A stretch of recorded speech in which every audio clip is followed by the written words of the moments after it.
Salut les petits potes, alors aujourd'hui présentation du jeu de société Conspiracy. C'est un jeu de société issu de l'univers du jeu de société Abyss. C'est un jeu qui se joue à partir de 8 ans, de 2 à 4 joueurs et des parties qui durent approximativement 30 minutes. Donc je vais vous présenter l'intérieur de la boîte. Donc à l'intérieur de la boîte on retrouve un décompte. Ça sera pour compter le nombre de perles dans la partie.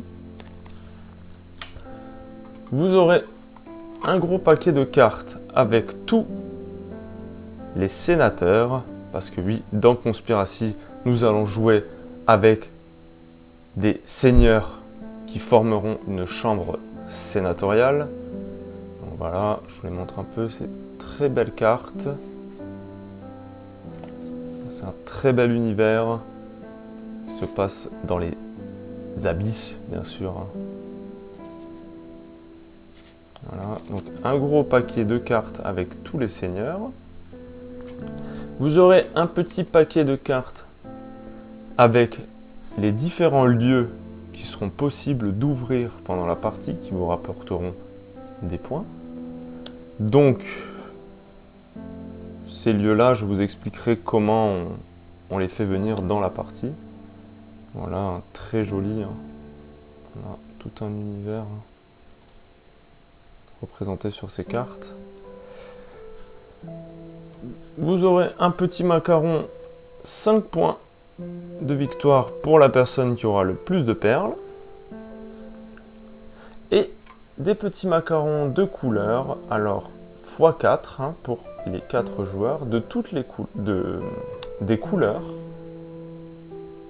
des 5 couleurs, des guildes de sénateurs, de seigneurs pour remplir votre chambre sénatoriale. Donc c'est 5 couleurs, il y aura du vert, du bleu, du violet, du jaune et du rouge. Donc ils sont en x4, donc bien sûr pour chaque joueur. C'est des petits macarons qui vous permettront de marquer votre seigneur le plus influent de chaque couleur. Mais alors, quel est le but du jeu de Conspiracy? Alors le but du jeu, ça sera de rallier des seigneurs à votre cause pour constituer une chambre sénatoriale la plus influente de l'hémicycle et vous assurer ainsi la mainmise sur l'Assemblée océanique du Sénat. Pour cela, il faudra compter sur votre seigneur le plus influent de chaque couleur, les lieux sous votre contrôle, votre plus grande coalition de seigneurs de la même couleur et les perles en votre possession. Pour ce faire, le tour d'un joueur. Donc au tour d'un joueur, le joueur pourra recruter des seigneurs et agrandir sa chambre sénatoriale. Pour recruter des seigneurs, le joueur pourra piocher 1, 2 ou 3 cartes. Il choisit 1, 2 ou 3 cartes. Il les pose face visible devant lui et il choisit le seigneur qui l'intéresse le plus. Il choisit un seigneur et les deux autres, il va les mettre dans une défausse au milieu de la table par couleur. Donc si il y avait eu 2 violets, je les aurais mis par couleur. Là, on met le violet et le bleu et on les rangera par couleur. Ça sera une défausse au milieu de la table. Le seigneur qu'on a choisi, on l'intègre à sa chambre sénatoriale. La chambre sénatoriale, comment elle se construit? Elle se construit en forme de pyramide. Donc, je vais vous montrer la notice, ce sera plus clair. Elle se construit comme ça. On la construit de gauche à droite jusqu'à 15 cartes. Donc 5, 4, 3, 2 et 1. Le premier à avoir mis ces 15 seigneurs dans sa chambre sénatoriale finit la partie. On finira quand même le tour, mais la partie sera terminée quand une personne aura réussi à mettre 15 seigneurs dans sa chambre sénatoriale.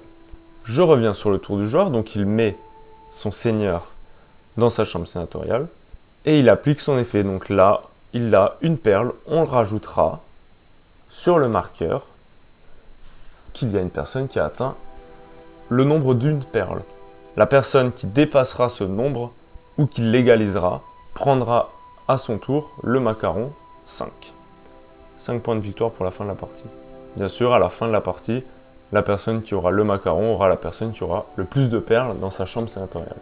Au deuxième joueur maintenant de jouer. Donc le deuxième joueur, lui, peut soit refaire la même chose, piocher 1, 2 ou 3 seigneurs dans la pioche, soit prendre les seigneurs dans la défausse visible. Donc il prendra tous les seigneurs de la couleur qu'il a choisie. Donc là, s'il y avait plusieurs bleus, la personne pourrait prendre tous les seigneurs bleus et les rajouter à sa chambre sénatoriale. Il la rajoute, et voilà, et les tours s'enchaînent. Il n'y a que ces deux actions, prendre des seigneurs et les rajouter à sa chambre sénatoriale. Il y a différents seigneurs pour chaque couleur. Il y aura 5 cartes différentes pour chaque couleur. Donc il y aura, je vais prendre l'exemple des violets, il y aura le sénateur qui a une influence de 0, et son pouvoir, ce sera de pouvoir déplacer une carte quand elle sera posée dans la chambre sénatoriale. Donc on pourra poser cette carte et en échanger la place avec un autre sénateur déjà posé dans sa chambre sénatoriale. Le seigneur d'influence 1 a une clé argentée. Je vous expliquerai les clés. Les clés serviront à ouvrir des royaumes qui vous rajouteront des points ou des pouvoirs. Le seigneur de 2, lui, a une clé bronze. Le 3, 2 perles. Le 4, une perle. Et le 6, le seigneur le plus influent de chaque guilde, lui, quand il arrive dans sa chambre sénatoriale, on défausse la première carte de la pioche. On la met donc dans la défausse visible. Maintenant, je vais revenir sur les royaumes. Donc les royaumes, en début de partie, il y a toujours un royaume retourné et les autres face visible. Comment on ouvre un royaume? Donc en posant des sénateurs dans sa chambre sénatoriale. Donc on en pose un autre. Et là, il n'y a pas besoin que ça soit côte à côte, il faut que ça soit consécutif, donc dans la même lignée. C'est-à-dire que la prochaine clé que je mettrai, de couleur argentée, ouvrira un royaume. Donc à ce moment-là, si je mets une clé argentée de n'importe quelle couleur de seigneur, donc par exemple j'ai un bleu, je pioche un bleu, il a une clé argentée, je la pose, à ce moment-là, on ouvre un royaume. On pourra prendre le royaume qui est dans la défausse visible, soit pareil que pour les seigneurs, on en pioche 1, 2 ou 3. On choisit un lieu, donc on pourrait choisir celui-ci, et on le met sur le dernier seigneur, enfin la dernière clé qui a ouvert le royaume. Et les deux autres, on les remet dans la défausse visible. Donc le prochain qui rouvrira un royaume, il pourra choisir dans la défausse visible ou en piocher 1, 2 ou 3. Pareil pour les clés bronze, donc si j'avais mis une clé bronze ici, il aurait fallu une clé bronze à la suite pour ouvrir. Et si on pose une clé bronze, une clé argentée, la troisième clé qui sera posée dans notre chambre sénatoriale ouvrira forcément un royaume, que ce soit une clé bronze ou une clé argentée. Quand tous les sénateurs ont été mis, donc quand le premier joueur a fini, on va compter les points. Alors comment on compte les points? Donc, comme je vous ai expliqué au début de la vidéo, on va compter le seigneur le plus influent de chaque couleur.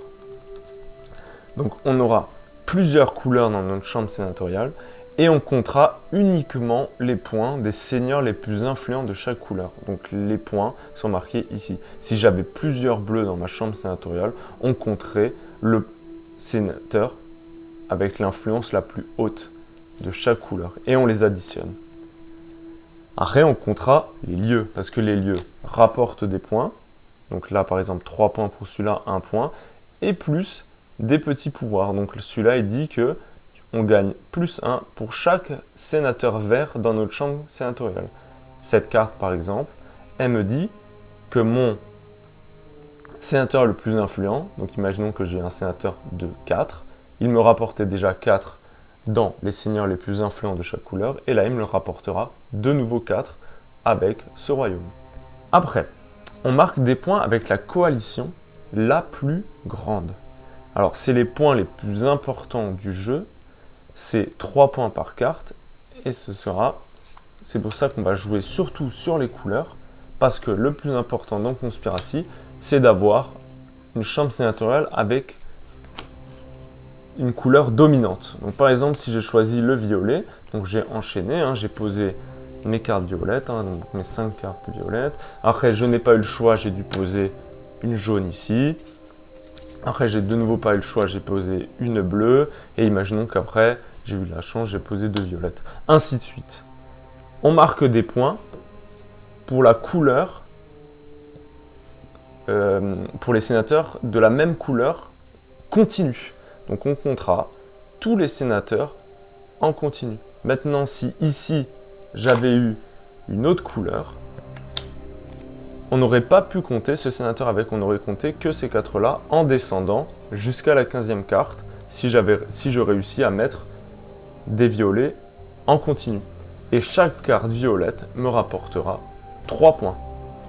C'est ce qui permet de marquer le plus de points. C'est le but de la chambre sénatoriale, c'est d'avoir le plus de sénateurs dans son hémicycle de la même guilde, de la même coalition. Et la dernière façon de mettre des points, c'est bien sûr avec les perles. La personne qui aura le plus de perles gagnera 5 points. Voilà, c'était les règles du jeu Conspiracy. J'espère que ça vous a plu. N'oubliez pas de vous abonner à ma chaîne, d'activer la petite cloche pour avoir une notification sur les prochaines vidéos, de mettre un j'aime à la vidéo si vous avez aimé, un petit pouce en l'air. Merci de m'avoir suivi. À la prochaine les amis.